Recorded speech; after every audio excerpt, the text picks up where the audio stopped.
ADA Audio vous présente Mettre en pratique le pouvoir du moment présent par Eckhart Tolle.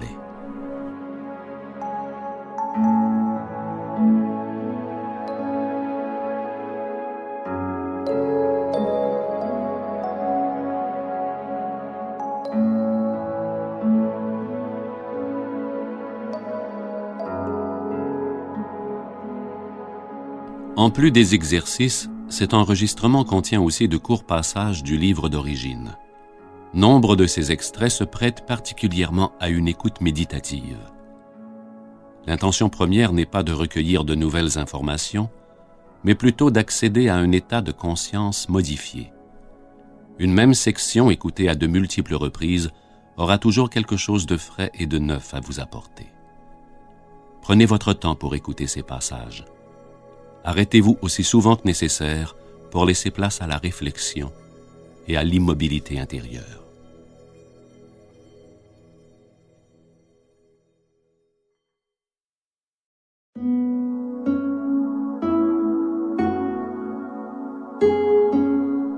Chapitre 1 L'être et l'illumination. Il y a la vie éternelle et omniprésente qui existe au-delà des myriades de formes de vie assujetties au cycle de la naissance et de la mort. Plusieurs personnes utilisent le mot Dieu pour la décrire. Moi, je l'appelle être.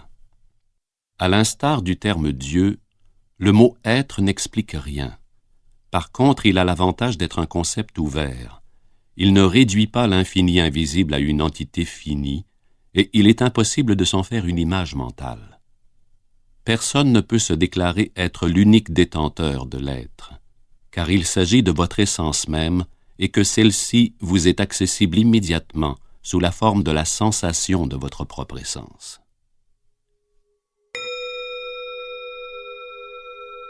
Écoute méditative. L'être existe au-delà et au cœur de toute forme. Il constitue l'essence invisible et indestructible la plus profonde. Mais ne cherchez pas à le saisir avec votre mental ni à le comprendre. Vous pouvez l'appréhender seulement lorsque votre mental s'est tu. Quand votre attention est totalement et intensément dans le présent, vous pouvez sentir l'être. Retrouver cette présence à l'être et se maintenir dans cet état de sensation de réalisation, c'est cela l'illumination. Le terme illumination évoque l'idée d'un accomplissement surhumain et l'ego aime s'en tenir à cela. Mais l'illumination est tout simplement votre état naturel, la sensation de ne faire qu'un avec l'être. C'est un état de fusion avec quelque chose de démesuré et d'indestructible. L'illumination, c'est trouver votre vraie nature au-delà de tout nom et de toute forme. Comment se libérer du mental? Vous pouvez commencer dès maintenant. Exercice. Écoutez aussi souvent que possible la voix dans votre tête. Prêtez particulièrement attention aux schémas de pensée répétitifs, à ces vieux disques qui jouent et rejouent les mêmes chansons, peut-être depuis des années. Observez le penseur objectivement, sans juger. Vous prendrez conscience qu'il y a la voix et qu'il y a quelqu'un qui l'écoute et qui l'observe.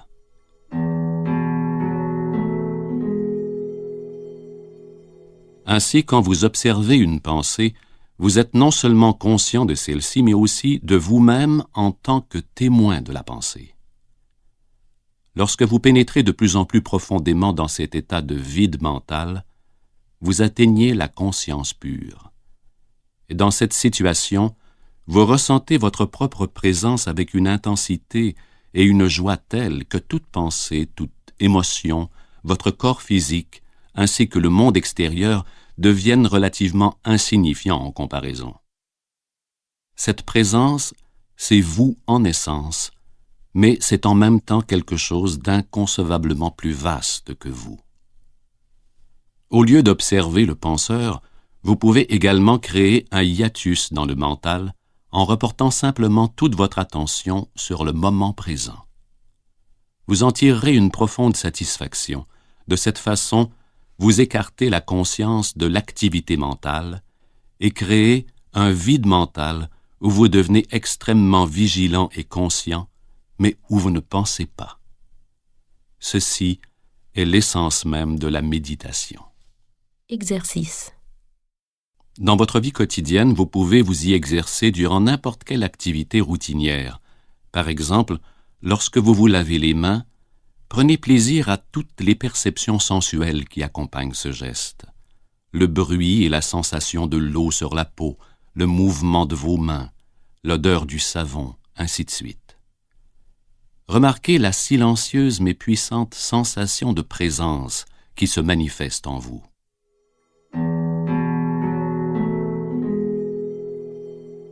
L'illumination, c'est s'élever au-delà de la pensée. Quand vous grandissez, vous vous faites une image mentale de qui vous êtes en fonction de votre conditionnement familial et culturel. On pourrait appeler ce moi fantôme l'ego. Aux yeux de l'ego, le moment présent n'existe quasiment pas, car seul le passé et le futur lui importent. Sa préoccupation est de toujours maintenir le passé en vie, car sans lui, qui seriez-vous? Il se projette constamment dans le futur pour assurer sa survie et pour y trouver une forme quelconque de relâchement et de satisfaction. Il se dit « Un jour, quand ceci ou cela se produira, je serai bien, heureux, en paix. » Le secret de la libération réside dans l'instant présent. Les émotions, une réaction du corps mental. Le mental comprend également vos émotions, ainsi que tous les schèmes réactifs inconscients mettant en rapport pensée et émotion. Plus vous vous identifiez à vos pensées, à vos goûts, à vos jugements et à vos interprétations, c'est-à-dire moins vous êtes présent en tant que conscience qui observe, plus grande sera la charge émotionnelle. Et ceci, que vous en soyez conscient ou non. Si vous ne réussissez pas à ressentir vos émotions, si vous en êtes coupé, vous en ferez l'expérience sur un plan purement physique sous la forme d'un problème ou d'un symptôme physique. Exercice. Si vous voulez vraiment apprendre à connaître votre mental, prenez l'habitude de vous poser la question suivante. Qu'est-ce qui se passe en moi en ce moment? Observez l'émotion, ressentez-la dans votre corps, car celui-ci vous donnera toujours l'heure juste. Si apparemment il y a un conflit entre les deux, la pensée mentira, alors que l'émotion dira la vérité. Non pas la vérité ultime de votre essence, mais la vérité relative de votre état d'esprit à ce moment-là. S'il n'y a aucune émotion, soyez encore plus profondément attentif à votre champ énergétique à l'intérieur du corps.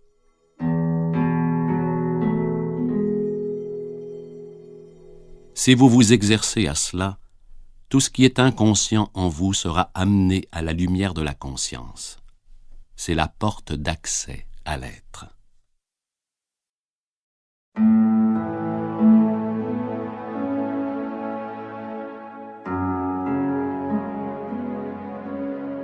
Chapitre 2. L'origine de la peur. La peur psychologique n'a rien à voir avec la peur ressentie face à un danger concret. Elle se présente sous une multitude de formes, un malaise, une inquiétude, de l'anxiété, de la nervosité, une tension, de l'appréhension, une phobie. Ce type de peur concerne toujours quelque chose qui pourrait survenir et non pas ce qui est en train d'arriver.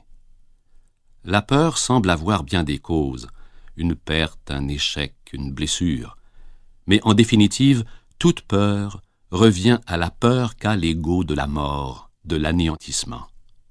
Même une chose apparemment aussi insignifiante et normale que le besoin compulsif d'avoir raison et de vouloir donner tort à l'autre est due à la peur de la mort. En tant qu'ego, vous ne pouvez alors vous permettre d'avoir tort puisque cela signifie mourir. Lorsque vous vous serez désidentifié de votre mental, avoir tort ou raison n'aura aucun impact. Vous pourrez énoncer clairement et fermement la façon dont vous vous sentez ou ce que vous pensez, mais sans agressivité, ni en étant sur la défensive. Écoute méditative. Prenez profondément conscience que le moment présent est toujours uniquement ce que vous avez. Tandis qu'auparavant vous habitiez le temps et accordiez de petites visites à l'instant présent. Faites du maintenant votre lieu de résidence principal et accordez de brèves visites au passé et au futur lorsque vous devez affronter les aspects pratiques de votre vie. Dites toujours oui au moment présent. Mettez fin à l'illusion qu'est le temps. Plus vous êtes axé sur le temps, c'est-à-dire le passé et le futur, plus vous ratez le présent, la chose la plus précieuse qui soit. La vie, c'est maintenant. Rien ne s'est jamais produit dans le passé, cela s'est produit dans le présent. Rien ne se produira jamais dans le futur, cela se produira dans le présent.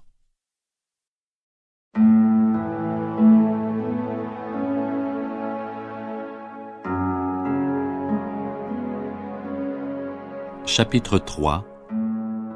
Accéder au pouvoir du moment présent. Exercice.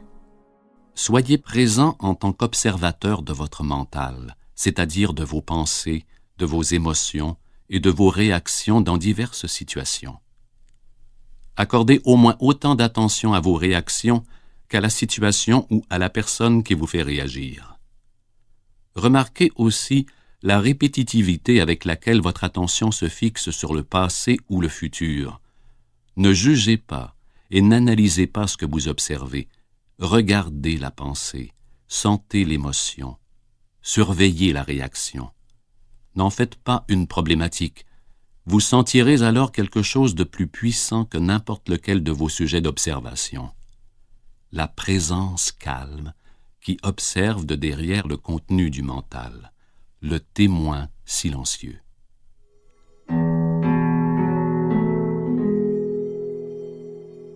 Lorsque certaines situations déclenchent des réactions empreintes d'une forte charge émotionnelle, comme lorsque l'image de soi est menacée, qu'un défi se présente dans votre vie et suscite de la peur, que les choses vont mal ou qu'un nœud émotionnel du passé refait surface, la présence doit se faire intense.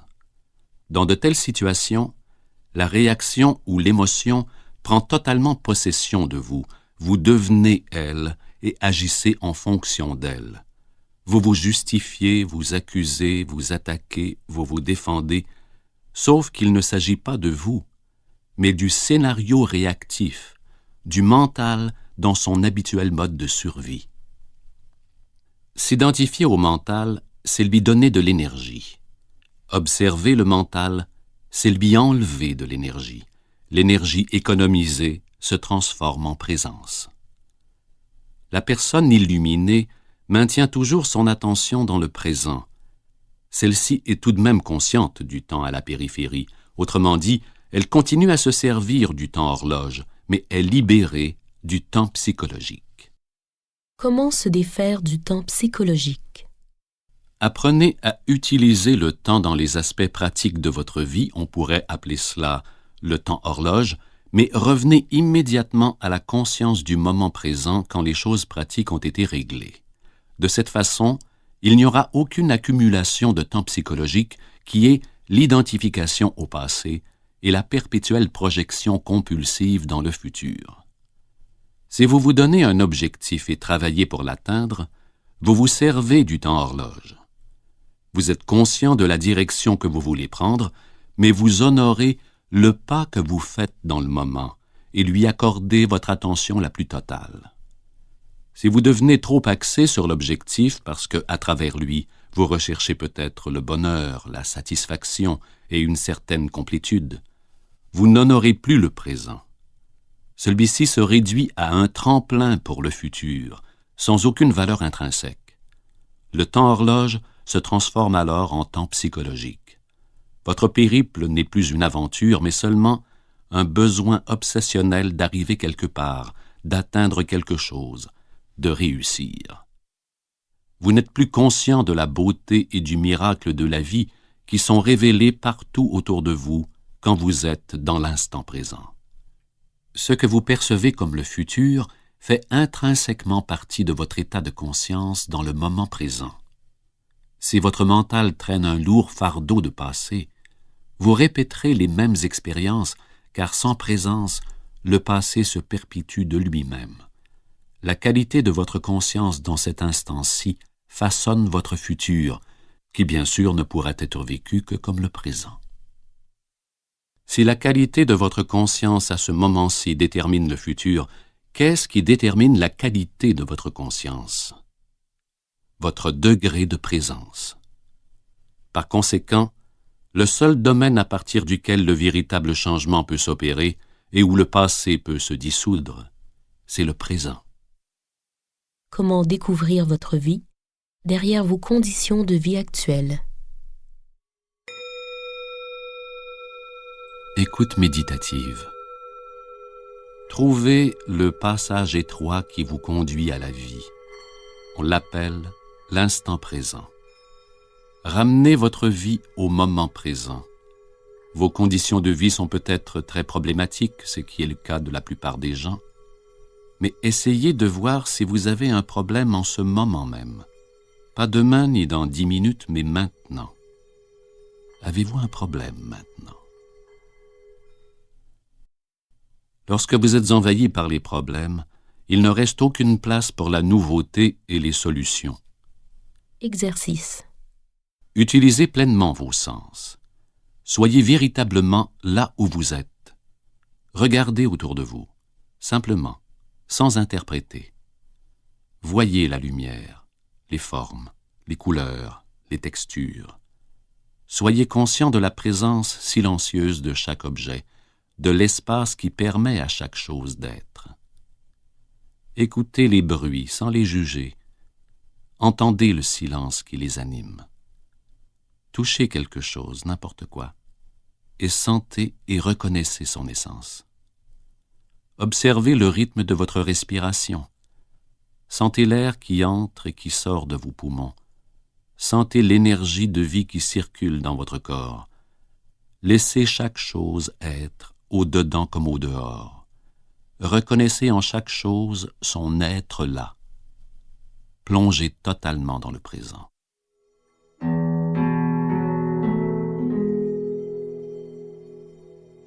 Tous les problèmes sont des illusions du mental. Il est impossible d'avoir un problème lorsque votre attention est totalement dans le présent.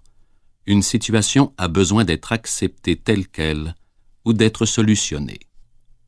Avoir un problème veut dire que vous vous appesantissez mentalement sur une situation sans qu'il y ait une véritable intention ou possibilité de passer immédiatement à l'action.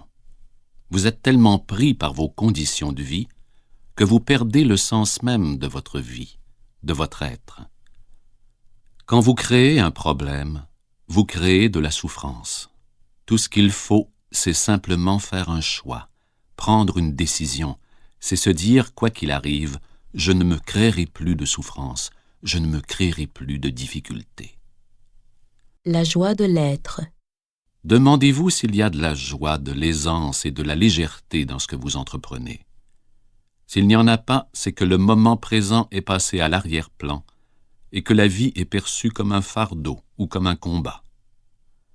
Dès que vous honorez le moment présent, tout malheur et tout combat disparaissent et la vie se met à couler dans la joie et la facilité.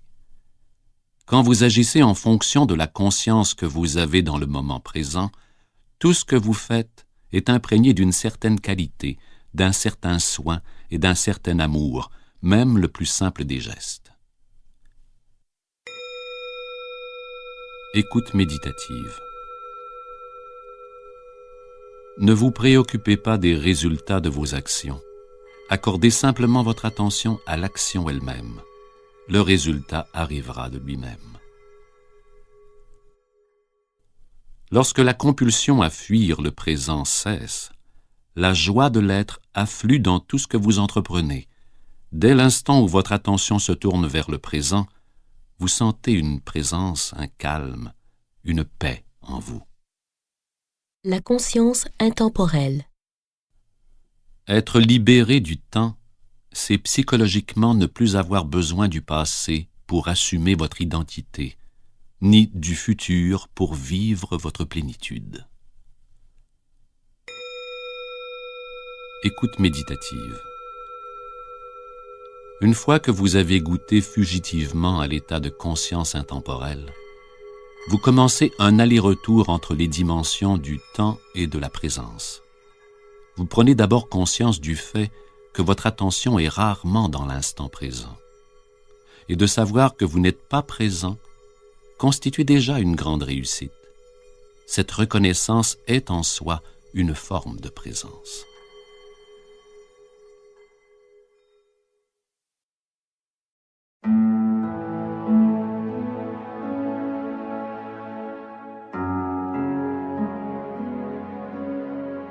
Chapitre 4. Éliminer l'inconscience.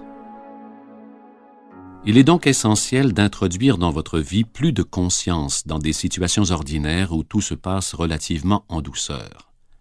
Ainsi, vous intensifierez votre capacité à être présent. Cette présence génère en vous et autour de vous un champ énergétique d'une fréquence vibratoire élevée. Aucune inconscience, négativité, discorde ou violence entrant dans ce champ ne peut y survivre, pas plus que l'obscurité ne peut résister à la lumière. En apprenant à être le témoin de vos pensées et de vos émotions, vous serez étonné de noter la rareté des moments où vous vous sentez véritablement bien. Dans vos pensées, vous verrez beaucoup de résistance sous forme de jugement, d'insatisfaction et de projection mentale. Celles-ci vous éloigneront toutes du présent. Exercice. Prenez l'habitude de suivre de près votre état mental et émotionnel. Demandez-vous, suis-je à l'aise en ce moment? Une fois que vous avez déterminé qu'il y a effectivement en vous un certain degré de malaise, trouvez de quelle manière vous évitez ou niez la vie ou y résistez, c'est-à-dire comment vous reniez le présent.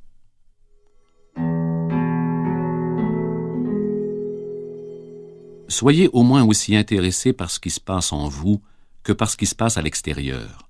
Si vous saisissez bien l'intérieur, tout ira bien à l'extérieur. La réalité première est à l'intérieur et la réalité secondaire à l'extérieur. Où que vous soyez, soyez-y totalement. Le passé retient-il une grande partie de votre attention? Vous arrive-t-il souvent d'en parler et d'y penser, en bien ou en mal? S'agit-il des grandes choses que vous avez accomplies, de vos aventures ou de vos expériences? Ressassez-vous votre passé de victime et les affreuses choses que l'on vous a faites ou que vous avez faites à quelqu'un? Vos mécanismes mentaux sont-ils en train d'engendrer de la culpabilité, de l'orgueil, du ressentiment, de la colère, du regret ou de l'apitoiement sur vous-même? Êtes-vous inquiet? Avez-vous souvent des pensées anticipatoires? Dans ce cas, vous vous identifiez à votre mental, qui se projette dans une situation future imaginaire et crée de la peur. Il n'y a aucun moyen de faire face à une telle situation, car celle-ci n'existe pas. Vous pouvez mettre fin à cette folie corrosive qui sape votre santé et votre vie. Il vous suffit de cueillir l'instant présent. Vous pouvez toujours composer avec le présent, mais vous ne pourrez jamais composer avec le futur, et vous n'avez pas à le faire. Êtes-vous quelqu'un qui attend généralement? Quel pourcentage de votre vie passez-vous à attendre? Attendre est un état d'esprit. Vous voulez le futur, mais non le présent. Vous ne voulez pas de ce que vous avez et désirez ce que vous n'avez pas. Avec l'attente, peu importe sa forme, vous suscitez inconsciemment un conflit intérieur entre votre ici-maintenant, où vous ne voulez pas être, et le futur projeté que vous convoitez. Par exemple, bien des gens attendent que la prospérité vienne. Mais celle-ci ne peut arriver dans le futur. Lorsque vous honorez, reconnaissez et acceptez pleinement votre réalité présente et ce que vous avez, c'est-à-dire le lieu où vous êtes, ce que vous êtes et ce que vous faites dans le moment, vous éprouvez de la reconnaissance pour ce que vous avez, pour ce qui est, pour le fait d'être. La gratitude envers le moment présent et la plénitude de la vie présente Voilà ce qu'est la vraie prospérité.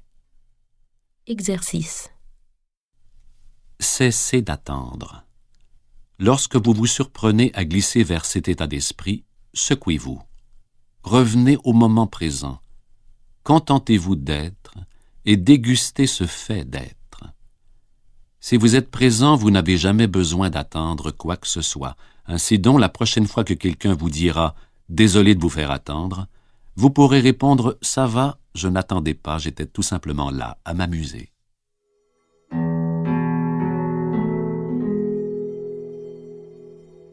Dans un certain sens, l'état de présence peut se comparer à l'attente.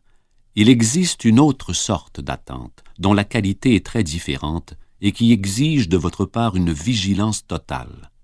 Quelque chose pourrait se manifester à n'importe quel moment, et si vous n'êtes pas totalement éveillé, totalement immobile, vous passerez à côté. Dans cet état, toute votre attention se trouve dans le présent. Il n'en reste rien pour rêvasser, penser, se souvenir et anticiper l'avenir. Il n'y a là aucune tension ni aucune peur, seulement une présence vigilante. Vous êtes présent à tout votre être, à chaque cellule de votre corps. Le passé ne peut survivre en votre présence. Tout ce que vous avez besoin de savoir au sujet de votre passé inconscient, les défis du présent vous l'apporteront. Il est essentiel d'être attentif, mais pas au passé en tant que tel. Accordez de l'attention au présent, à vos comportements, à vos réactions, à vos humeurs, à vos pensées, à vos émotions, à vos peurs et à vos désirs à mesure qu'ils se présentent dans l'instant présent.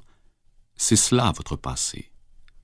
Si vous pouvez être suffisamment présent pour observer toutes ces choses, non pas avec un regard critique ou analytique, mais sans les juger, alors vous faites face au passé et le dissipez par le pouvoir de votre présence.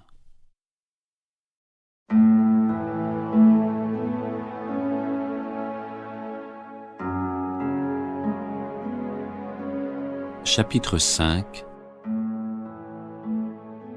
La beauté naît dans le calme de la présence. Il faut une certaine présence pour avoir conscience de la beauté, de la majestuosité et du sacré de la nature. Vous est-il jamais arrivé, par une belle nuit, de vous perdre du regard dans l'infini de l'espace et d'être ému par son immobilité absolue et son inconcevable immensité? Avez-vous déjà vraiment écouté le murmure d'un torrent alpin dans la forêt, ou encore le chant d'un merle en plein été au crépuscule? Pour prendre conscience de telles choses, il faut que le mental se soit tu. Vous devez mettre momentanément de côté votre fardeau de problèmes, votre charge de passé et de futur, ainsi que toutes vos connaissances. Sinon, vous verrez, mais sans vraiment voir. Vous entendrez, mais sans vraiment entendre.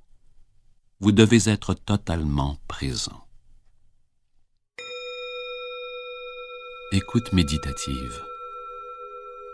Au-delà de la beauté des formes extérieures, il y a plus. Il y a quelque chose d'indéfinissable qui n'a pas de nom. Il y a une essence intérieure, profonde et sacrée. Là où il y a de la beauté, cette essence transparaît d'une façon ou d'une autre. Elle ne vous est révélée que si vous êtes présent. Serait-il possible que cette essence indicible et votre présence soient une seule et même chose? Cette essence indescriptible serait-elle là sans votre présence? Sondez-la en profondeur et découvrez la réponse. Le corps visible et tangible ne peut vous amener à l'être. Ce n'est qu'une enveloppe, ou plutôt une perception limitée et déformée d'une réalité plus profonde. Dans votre état naturel de rapport intime avec l'être, cette réalité plus profonde est ressentie à chaque instant. C'est le corps subtil et invisible, la présence qui vous anime. Sentir son corps de l'intérieur, sentir la vie en vous, c'est découvrir que vous êtes autre chose au-delà de la forme extérieure. Pour devenir conscient de l'être, vous devez vous réapproprier votre conscience au détriment du mental. C'est l'une des tâches les plus fondamentales de votre voyage spirituel. Habitez pleinement son corps. Faites-en une méditation. Cela n'a pas besoin d'être long. 10 à 15 minutes suffisent. Assurez-vous tout d'abord qu'aucune distraction extérieure, le téléphone ou des gens ne viendra vous déranger. Exercice. Assurez-vous que votre corps est détendu. Fermez les yeux et prenez quelques respirations profondes. Observez dans la partie basse de l'abdomen les légères expansions et contractions qui se produisent à l'inspiration et à l'expiration. Dirigez votre attention sur le corps. Sentez-le de l'intérieur. Est-il vivant? Sentez-vous la vitalité dans vos mains, vos bras, vos jambes, vos pieds, votre abdomen, votre poitrine? Sentez-vous le subtil champ énergétique qui infuse tout votre corps et vitalise chaque organe et chaque cellule? Le sentez-vous simultanément dans toutes les parties du corps comme un seul et unique champ énergétique? Maintenez votre attention sur votre corps subtil pendant quelques instants. Ne vous mettez pas à y penser. Sentez-le seulement. Quand vous arrivez à clairement sentir le corps subtil comme un seul champ énergétique, laissez aller toute image pour vous concentrer exclusivement sur la sensation. Ce qui reste alors, c'est une sensation de présence ou d'être qui englobe tout et l'impression que le corps énergétique n'a pas de frontières. Puis concentrez votre attention encore plus profondément sur cette sensation. Ne faites plus qu'un avec elle, fusionnez avec votre champ énergétique afin d'éliminer toute dualité perceptuelle observateur-observé entre vous et votre corps. La distinction entre l'intérieur et l'extérieur se dissipe. Dorénavant, il n'y a plus de corps énergétique. En descendant profondément dans le corps, vous l'avez transcendé. Restez dans ce royaume du pur être aussi longtemps que vous êtes à l'aise. Puis reprenez conscience de votre corps physique, de votre respiration et de vos sens, et ouvrez les yeux. Pendant quelques minutes, regardez autour de vous de façon méditative, c'est-à-dire sans étiquetage mental, tout en continuant à sentir votre corps énergétique.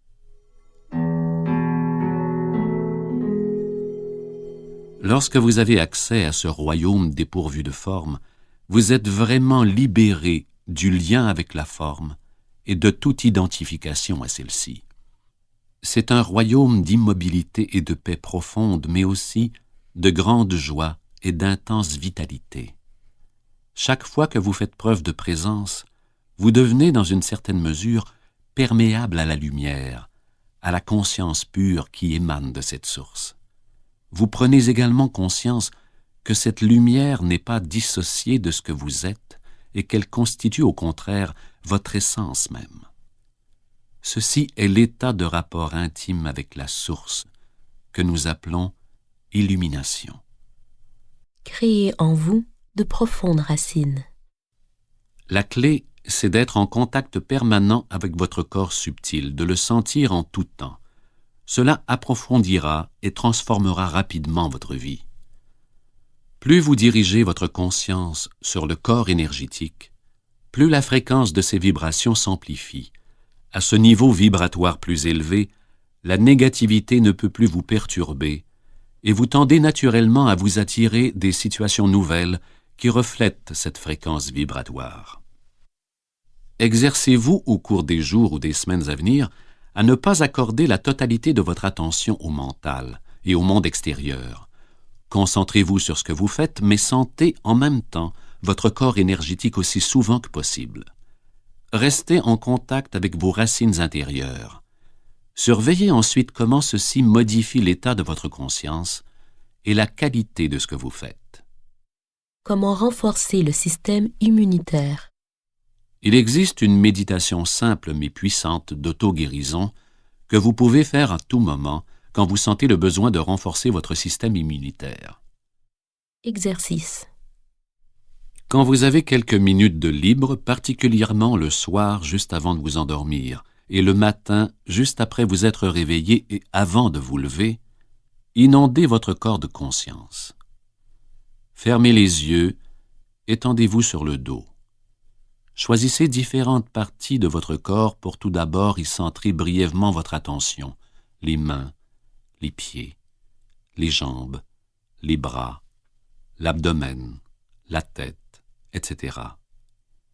Aussi intensément que vous le pouvez, sentez d'abord l'énergie vitale dans ces parties du corps, en restant environ 15 secondes sur chacune d'elles. Puis, laissez votre attention parcourir à quelques reprises tout votre corps à la manière d'une vague, des pieds à la tête et vice-versa. Cela ne prendra qu'une minute environ. Sentez ensuite votre corps énergétique dans sa totalité, comme un champ énergétique unique. Maintenez votre attention sur cette sensation durant quelques minutes. Pendant toute la durée de l'exercice, soyez intensément présent dans chaque cellule de votre corps.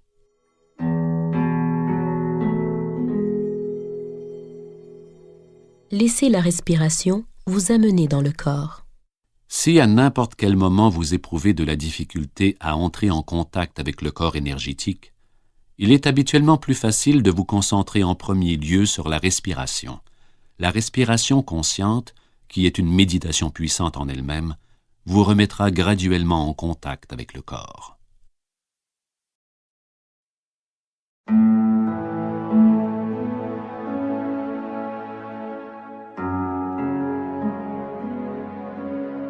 Chapitre 6.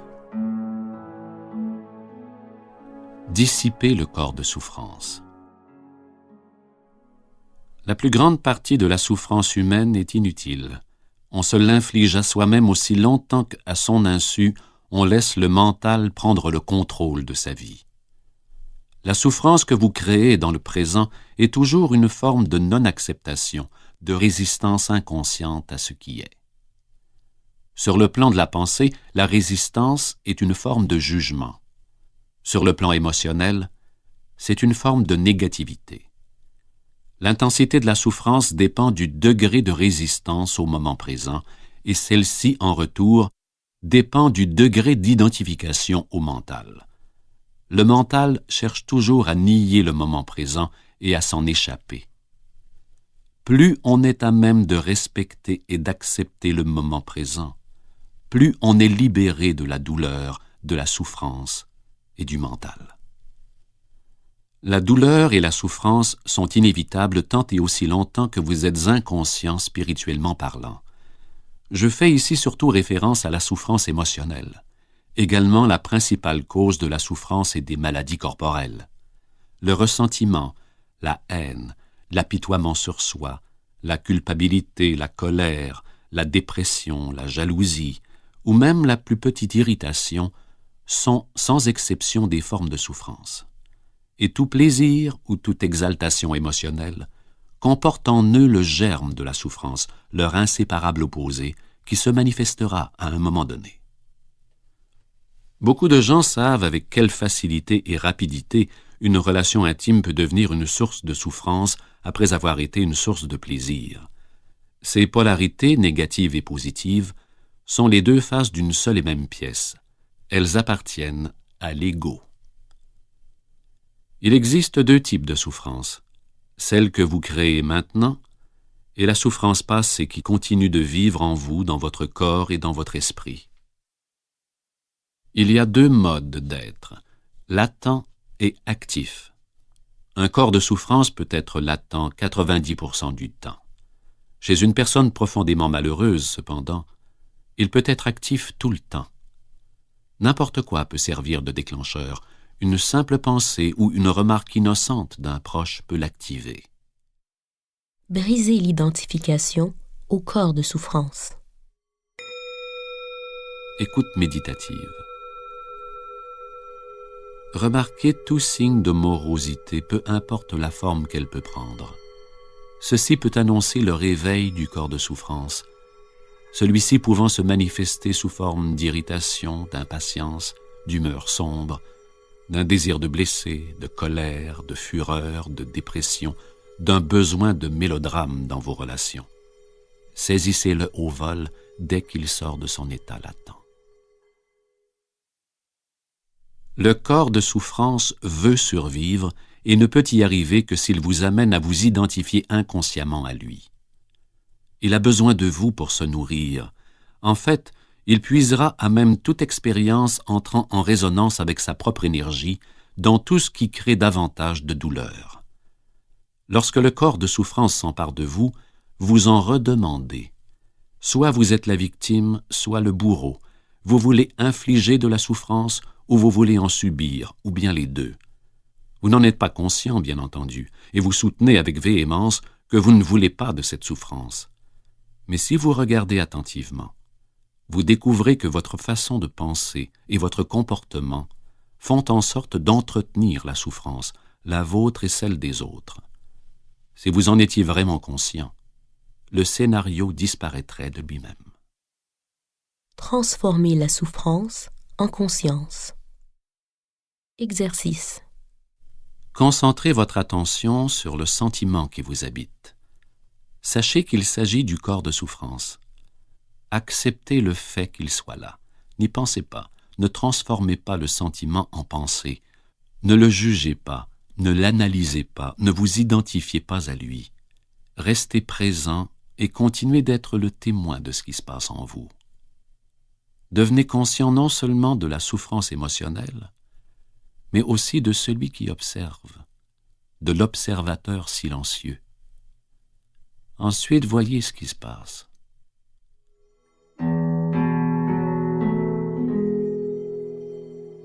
Le seul pouvoir qui existe est celui propre à l'instant présent. C'est le pouvoir de votre présence à ce qui est. Une fois que vous savez cela, vous réalisez également que vous-même et personne d'autre êtes maintenant responsable de votre vie intérieure et que le passé ne peut pas l'emporter sur le pouvoir de l'instant présent.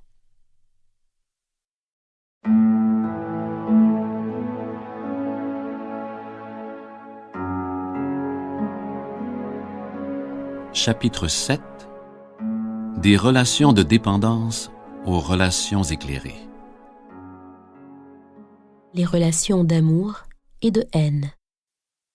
À moins d'avoir atteint la fréquence vibratoire de la présence consciente, ou jusqu'à ce que cela soit, toutes les relations, et en particulier les relations intimes, sont profondément faussées et, en définitive, dysfonctionnelles. Elles peuvent sembler parfaites pendant un certain temps, par exemple quand vous êtes amoureux, mais cette apparente perfection en vient invariablement à s'effriter quand les disputes, les conflits, l'insatisfaction et la violence émotionnelle ou même physique se produisent à un rythme de plus en plus fréquent. Si dans vos relations vous connaissez aussi bien l'amour que son opposé, c'est-à-dire l'hostilité, la violence émotionnelle, il est alors fort probable que vous confondiez amour et attachement de l'ego, amour et dépendance affective. Il est impossible que vous aimiez votre partenaire à un moment et l'agressiez l'instant d'après. Mais vient un moment où votre partenaire adopte des comportements qui ne réussissent pas à combler vos besoins. Les sentiments de peur, de souffrance et de manque qui étaient passés à l'arrière-plan grâce à la relation amoureuse font de nouveau surface. Toute dépendance naît d'un refus inconscient à faire face à votre propre souffrance et à la vivre. Celle-ci commence et finit dans la souffrance, quelle que soit la substance à laquelle vous êtes accroché, l'alcool, la nourriture, les drogues légales ou illégales ou bien une personne. Vous vous servez de quelque chose ou de quelqu'un pour dissimuler votre douleur. C'est pour cette raison qu'après l'euphorie initiale, il y a tellement de tourments et de souffrances dans les relations intimes. La plupart des gens essaient toujours d'échapper au présent et cherchent le salut dans le futur, quel qu'il soit. La première chose sur laquelle ils pourraient buter s'ils concentraient leur attention sur le moment présent, c'est leur propre souffrance. Et c'est justement ce dont ils ont peur. Si seulement ils savaient combien il est facile de trouver dans le présent le pouvoir qui dissipe le passé et la souffrance, la réalité qui met un terme à l'illusion. Si seulement ils savaient à quel point ils sont près de leur propre réalité, de Dieu. Des relations de dépendance aux relations éclairées. Écoute méditative. Cessez de vous juger vous-même et vous arrêterez ensuite de juger votre partenaire. Le plus grand déclencheur de changement dans une relation, c'est l'acceptation totale de votre partenaire tel qu'il est, sans aucun besoin de le juger ou de le changer de façon quelconque. Cette acceptation vous transporte immédiatement au-delà de l'ego. Tous les jeux du mental et les dépendances profondes sont alors révolus. Il n'y a plus ni tyran ni victime, ni accusateur ni accusé. Les relations en tant que pratique spirituelle. Si les relations attisent et amplifient les schèmes mentaux et activent le corps de souffrance, pourquoi ne pas accepter cet état de fait au lieu d'essayer d'y échapper? Pourquoi ne pas coopérer au lieu d'éviter les relations ou de continuer à poursuivre le fantôme du partenaire idéal qui doit prétendument solutionner tous vos problèmes ou vous combler? Reconnaître et accepter les faits amène aussi un certain degré de libération par rapport à eux. Écoute méditative. Quand vous reconnaissez que vous n'êtes pas en paix avec vous-même, cette reconnaissance crée une atmosphère de calme qui accueille le désaccord dans un mouvement tendre et aimant et le convertit par la suite en paix. Appropriez-vous la reconnaissance de votre état intérieur. S'il y a de la colère, reconnaissez-la. S'il y a en vous de la jalousie, une attitude défensive, une pulsion à vouloir vous disputer, un besoin d'avoir raison, si votre enfant intérieur exige amour et attention, ou bien si vous ressentez une quelconque souffrance émotionnelle, peu importe ce que c'est, reconnaissez la réalité de ce moment et appropriez-vous-la. Ménagez un espace au sein duquel la métamorphose peut se produire, afin que la grâce et l'amour puissent venir.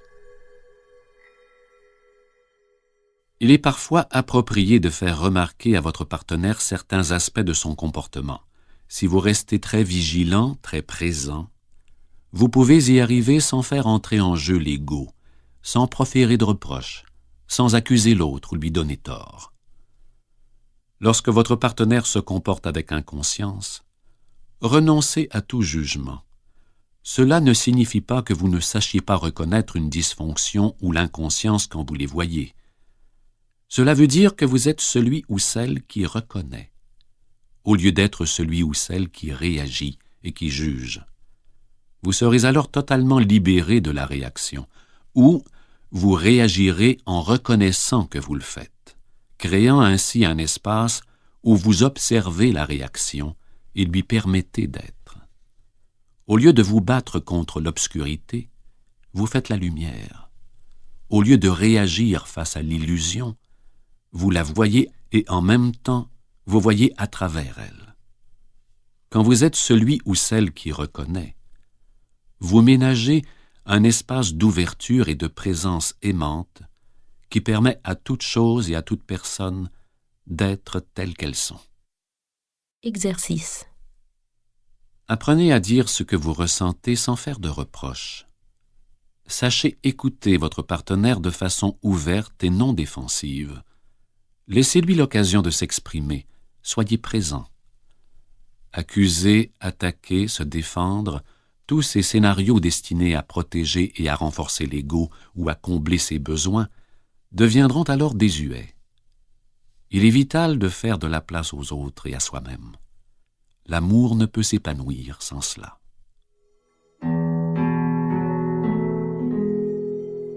Une fois que vous aurez éliminé les deux facteurs de destruction d'une relation, c'est-à-dire que le corps de souffrance sera métamorphosé et que vous ne serez plus identifié à votre mental et à ses positions, et que votre partenaire aura fait de même, vous vous refléterez l'un l'autre l'amour que vous sentez au plus profond de vous, celui qui advient avec la réalisation que vous ne faites qu'un avec le grand tout.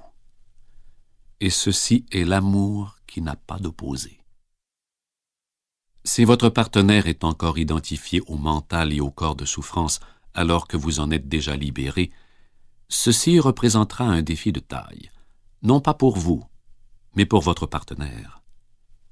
Le mental du partenaire qui ne s'est pas réalisé sera profondément frustré parce que plus rien ne s'opposera à ses positions fixes, ce qui voudra dire que celles-ci deviendront chambranlantes et affaiblies.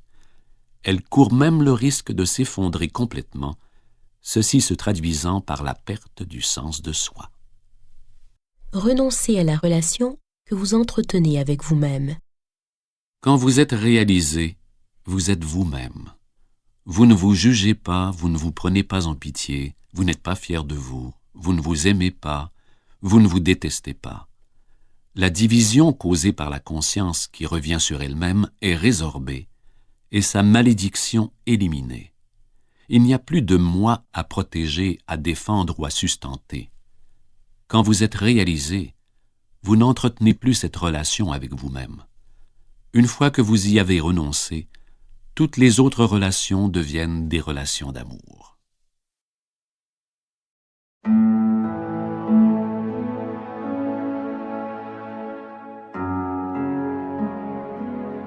Chapitre 8. Acceptation de l'instant présent. Les cycles de la vie et l'impermanence des choses.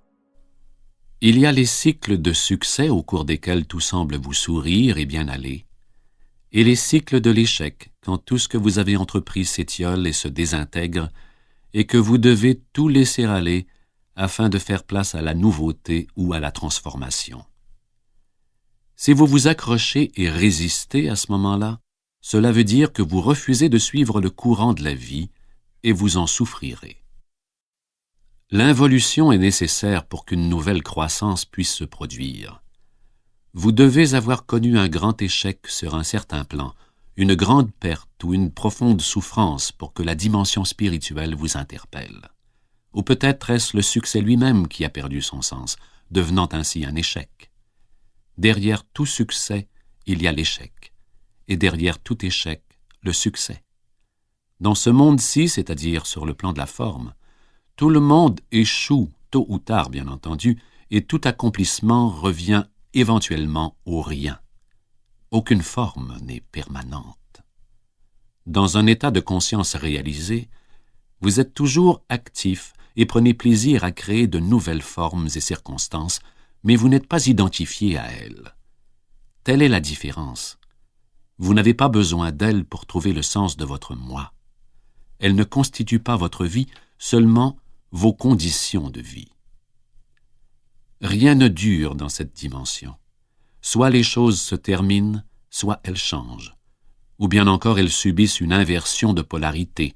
La situation qui était positive hier ou l'an passé est soudainement ou graduellement devenue négative.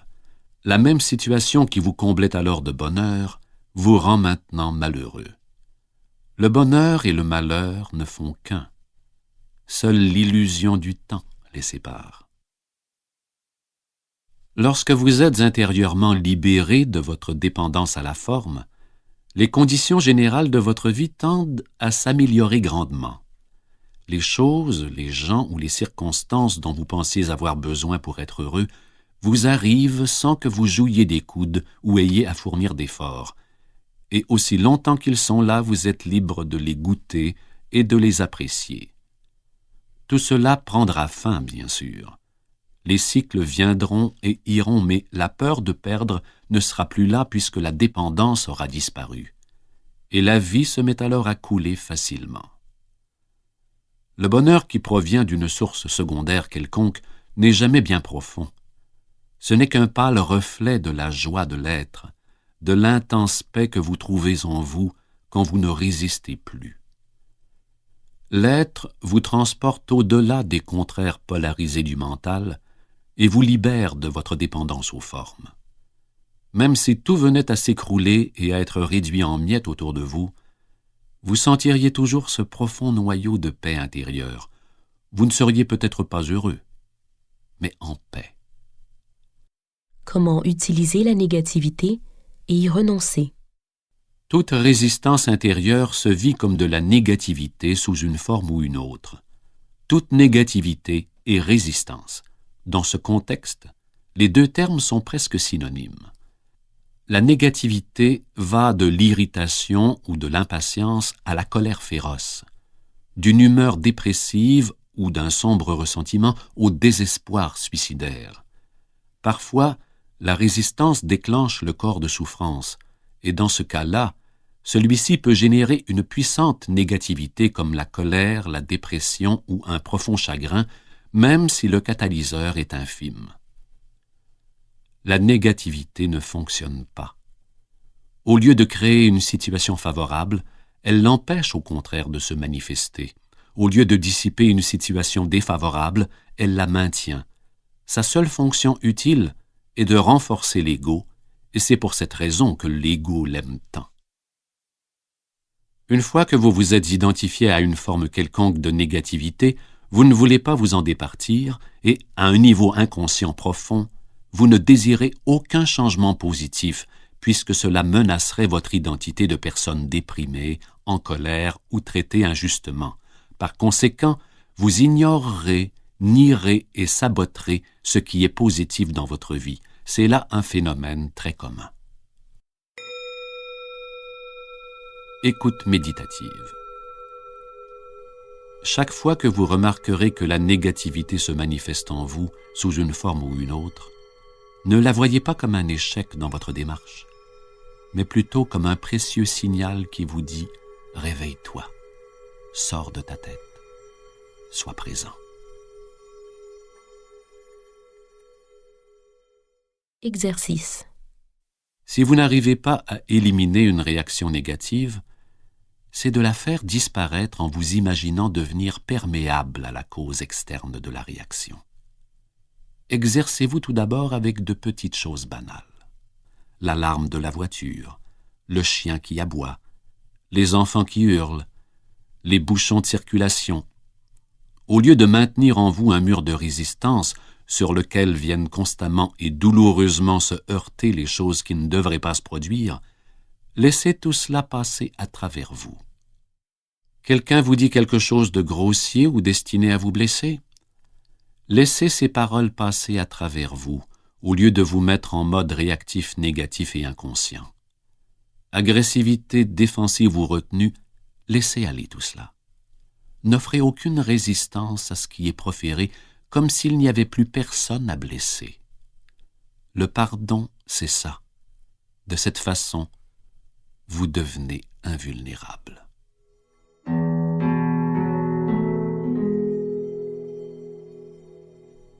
Cela ne vous empêche pas de rappeler à la personne que son comportement est inacceptable si c'est ce que vous choisissez de faire.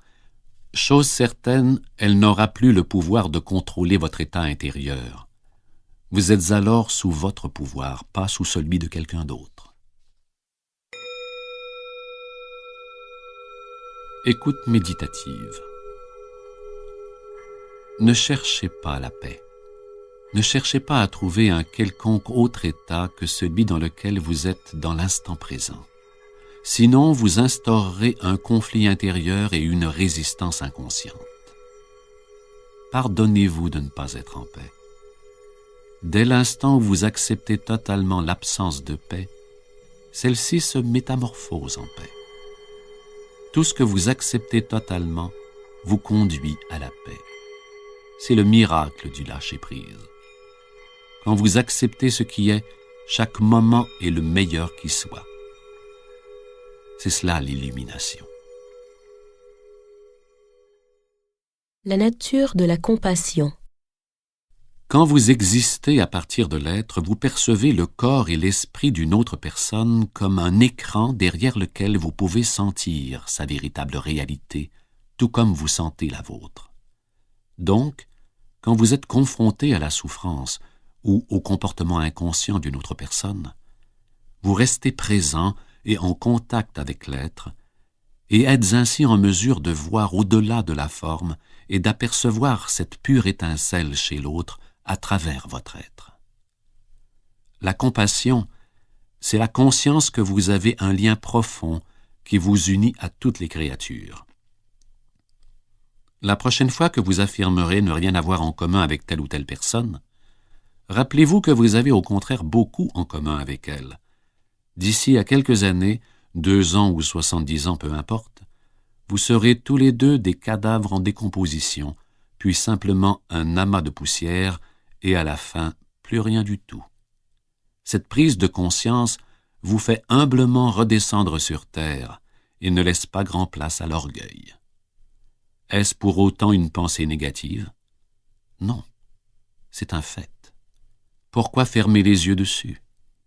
Dans ce sens-là, vous et toutes les autres créatures êtes sur un pied d'égalité totale. La sagesse du lâcher-prise.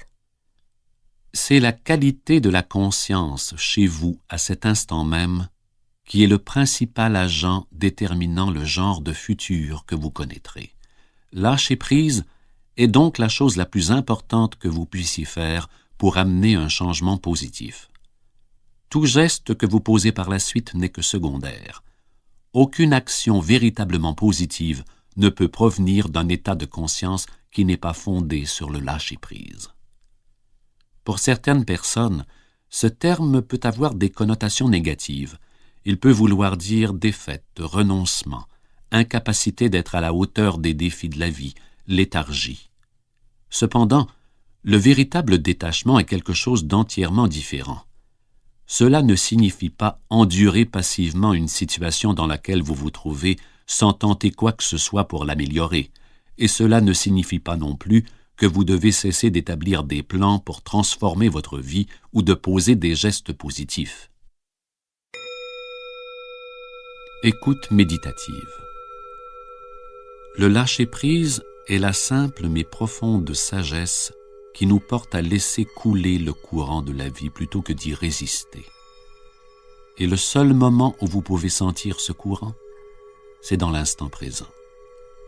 Par conséquent, lâcher prise, c'est accepter le moment présent inconditionnellement et sans réserve. C'est renoncer à la résistance intérieure qui s'oppose à ce qui est. Quand vous êtes dans un état de lâcher-prise, vous voyez clairement ce qui doit être fait et vous passez à l'action. Vous vous concentrez sur une seule chose à la fois pour ensuite bien l'accomplir.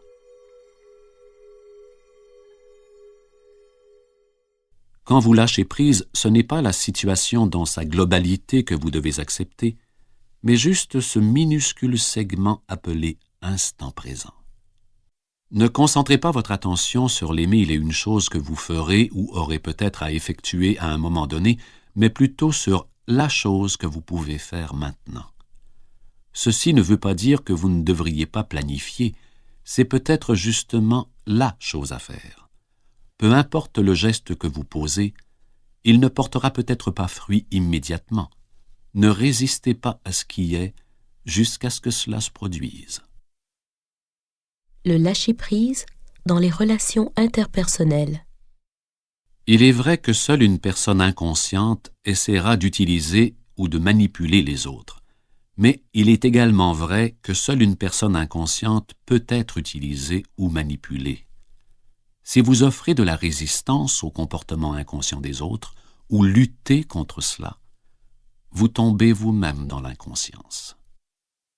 Lâcher prise ne veut pas dire se laisser exploiter par les gens inconscients.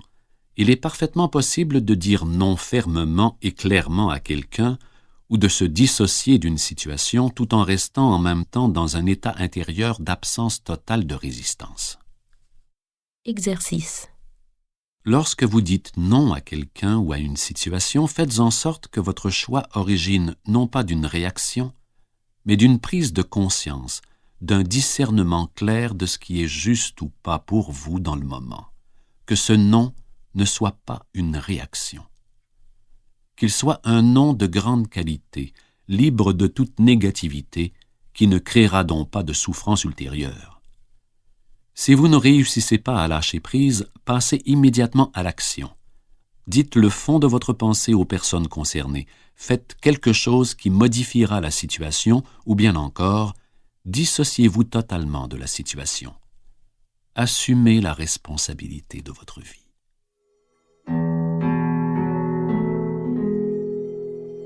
Ne polluez pas votre beau et radieux être intérieur, ni la terre, avec de la négativité. Ne laissez pas le tourment s'immiscer en vous sous quelque forme que ce soit. Le lâcher-prise viendra profondément modifier vos relations. Si vous ne réussissez jamais à accepter ce qui est, vous ne pourrez jamais accepter les autres tels qu'ils sont.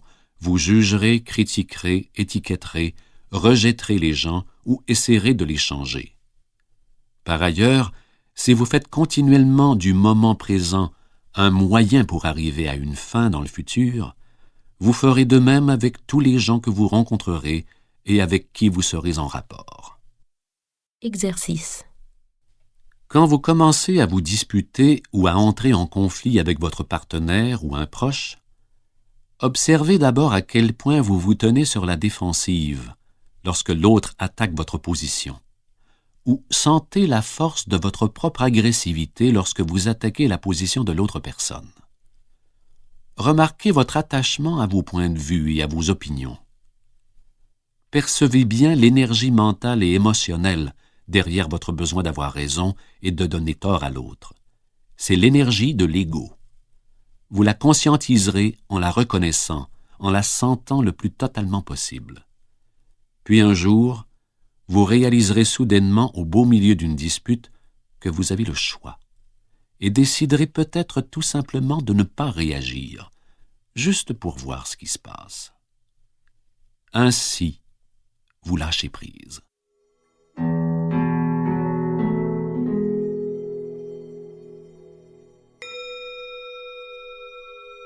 Écoute méditative. Si vous vous sentez soudainement très léger, dégagé et profondément en paix, c'est le signe indiscutable que vous avez vraiment lâché prise. Regardez alors de près ce qui se passe chez l'autre personne, quant à la position qu'elle défendait, lorsque vous ne donnez plus d'énergie à cette dernière en lui résistant. Quand l'identification aux prises de position est éliminée, une véritable communication s'instaure. La non-résistance n'est pas nécessairement synonyme d'inaction. Tout ce que cela veut dire, c'est que toute action n'est pas forcément une réaction.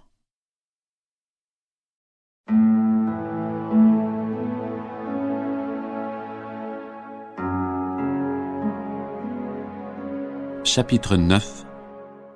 Transformer la maladie et la souffrance. Comment transformer la maladie en illumination? Lâcher prise, c'est accepter intérieurement ce qui est sans réserve.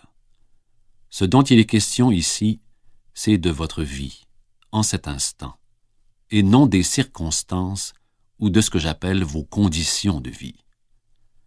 La maladie fait partie de vos conditions de vie. Elle a un passé et un futur qui se perpétuent sans fin, sauf si l'instant présent qui a le pouvoir de racheter est activé par votre présence consciente.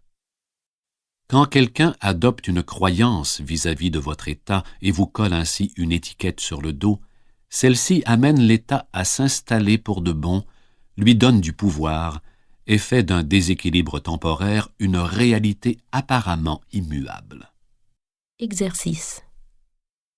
En vous concentrant sur l'instant et en vous retenant de l'étiqueter mentalement, la maladie est réduite à un ou plusieurs des facteurs suivants: la douleur physique, la faiblesse, l'inconfort ou l'invalidité. C'est ce face à quoi vous lâchez prise maintenant, et non pas à l'idée de la maladie. Permettez à la souffrance de vous ramener de force dans le maintenant, dans un état d'intense et consciente présence. Utilisez-la pour arriver à l'éveil.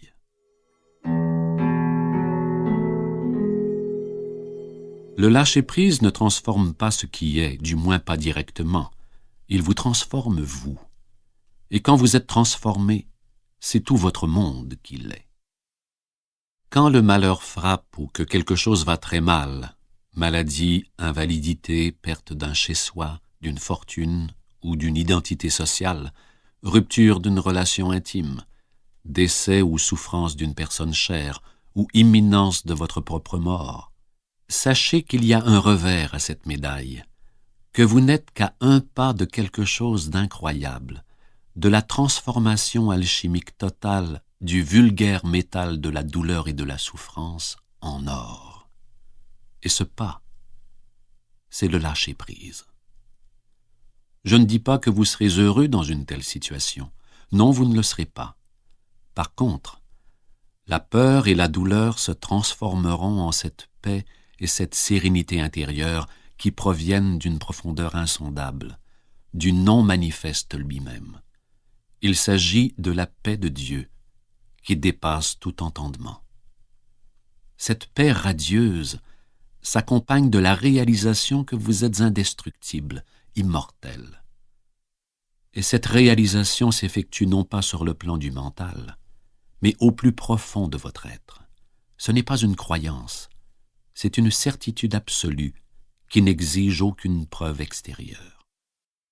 Comment transformer la souffrance en paix? Dans certaines situations extrêmes, il vous sera peut-être toujours impossible d'accepter le présent. Mais pour le lâcher-prise, vous avez toujours une seconde chance. Écoute méditative. Votre première chance, c'est de lâcher prise chaque instant devant la réalité du présent. Sachant que ce qui est ne peut être défait puisque cela est déjà, vous dites oui à ce qui est ou acceptez ce qui n'est pas. Ensuite, vous faites ce que vous avez à faire selon les exigences de la situation. Si vous vous maintenez dans cet état d'acceptation, vous ne créez plus de négativité, de souffrance ou de tourment. Vous vivez dans un état de non-résistance, de grâce et de légèreté, libre de toute lutte intérieure. Exercice. La seconde chance à votre portée pour lâcher prise, c'est d'accepter ce qui est en vous, à défaut d'accepter ce qui est extérieur à vous. S'il vous est impossible d'admettre les circonstances extérieures, alors acceptez la situation intérieure. Donnez à la souffrance la permission d'être là. Lâchez prise face au chagrin, au désespoir, à la peur, à la solitude ou à toute autre forme adoptée par la souffrance. Soyez-en le témoin sans l'étiqueter mentalement. Accueillez-la. Par la suite, observez la façon dont le miracle du lâcher-prise transforme la souffrance profonde en paix profonde. Restez alerte et présent, présent avec tout votre être, avec chacune des cellules de votre corps. En faisant cela, vous laissez entrer un peu de lumière dans toute cette obscurité. Vous y amenez la flamme de votre conscience.